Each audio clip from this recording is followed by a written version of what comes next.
In this video, we are going to discuss the intersection of domestic violence and sexual assault and race. All of the material presented in this discussion comes from the book Domestic Violence, Intersectionality and Culturally Competent Practice, edited by Letty L. Lockhart and Fran S. Danis. And I would like to just point out that I'm only discussing two populations in this video, but there are more discussed in their book, and it is really worth a read. Before discussing the ways in which race can impact an individual's experience with domestic violence or sexual assault, the authors propose that organizations evaluate where they are on suggested anchor points of cultural competence. The anchor points are as follows: superiority of the dominant culture, which is the most negative end of the spectrum in which culture is viewed as a problem, and efforts are made to continue to suppress non-dominant cultures. Segregation is when an organization appears to offer equal services, but they are offered in a segregated manner. Promotion of cultural assimilation by advocating cultural blindness is when an organization assumes everyone's experience is the same and that intersectionalities do not play a part in an individual's experience of life. Organizational cultural precompetence is when an organization is aware of the needs of culturally diverse individuals but take no specific action to improve cultural competence. Organizational cultural competence is showing continuous respect for the input of individuals and communities that represent different cultures and incorporate these suggestions into their organization's practice.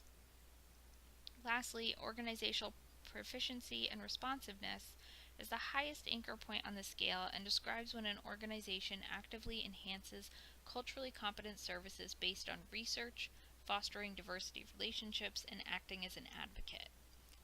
With these anchor points in mind, librarians can evaluate where they are on the spectrum and utilize this information to provide services for domestic violence and sexual assault survivors with different cultural backgrounds. First, we're going to take a look at African American women and their experience with domestic violence. There's no existing documentation that suggests that domestic violence was prevalent in ancient African countries, so it has been hypothesized that African people's enslavement had a direct impact on their gender relationships. There's discriminatory treatment with domestic violence services historically, and so this can create a fear around obtaining services. They have a direct impact on help seeking because they have a feeling of disinterest or judgment and inattention from healthcare professionals.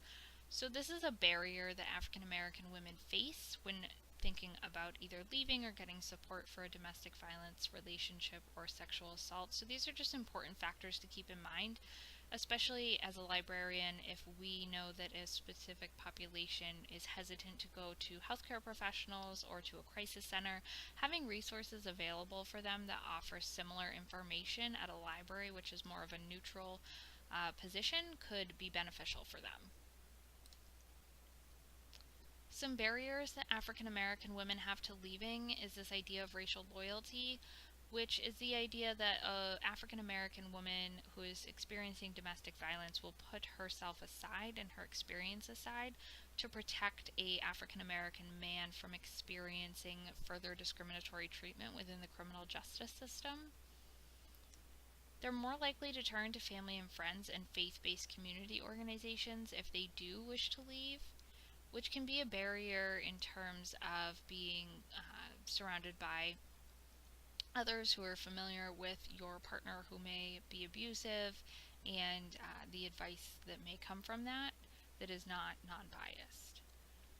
And there's a fear of reporting to police due to perceived police brutality and unfair treatment, and this unfair treatment can often result in dual arrests where both the victim who is reporting and the abuser both get arrested, which then feeds into the idea of discriminatory treatment within the criminal justice system.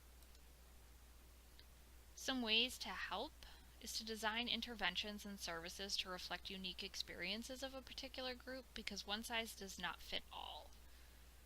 For African American women, the term victim does not fit them, so this reflects back on the idea of using the language that a person uses to describe their own experience. So if they're using the term victim, to use that. If they're using survivor or another word to describe their experience, then using that to reflect back on them. because African American women don't feel that victim fits them because it does not reflect the strength that it took for them to survive the abuse. We can also assist by creating geographically accessible services. So if you are in a library that is in maybe a larger town and it might be difficult for someone to get to you if they have transportation issues or childcare issues or barriers, creating geographically accessible services could look like a lot of different things, but essentially just getting out of the library to provide services in accessible areas for the population. The other group I want to look at is Asian and Pacific Islanders in domestic violence. There's this dichotomy around their experience with domestic violence where it fluctuates between either this idea that violence doesn't happen to them and we're very blinded to that, and then to the other extreme that they always face violence because it's a part of their culture and kind of putting the blame back on the cultural aspect rather than assisting them. Some factors that impact their risk of violence and ability to resist violence are their beliefs and practices that are embedded in their culture. They construct identities based on social roles, and this may be difficult for them to leave a domestic violence situation if their identity is based on social roles that revolve around their abuser.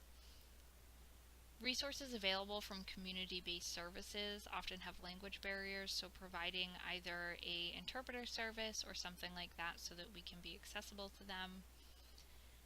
And then a barrier with mainstream society is a fear of deportation. So this idea that if they report, they are going to be deported, or their significant other will be deported, and then their children will be missing a parent or both parents. I've included in here the reference. I've also linked this book in the resources for librarians because it has a lot of cross intersectionalities in it, not only with race but with gender, LGBTQ, age, and some other services as well that are great to offer. So please take a look at that when you have a chance.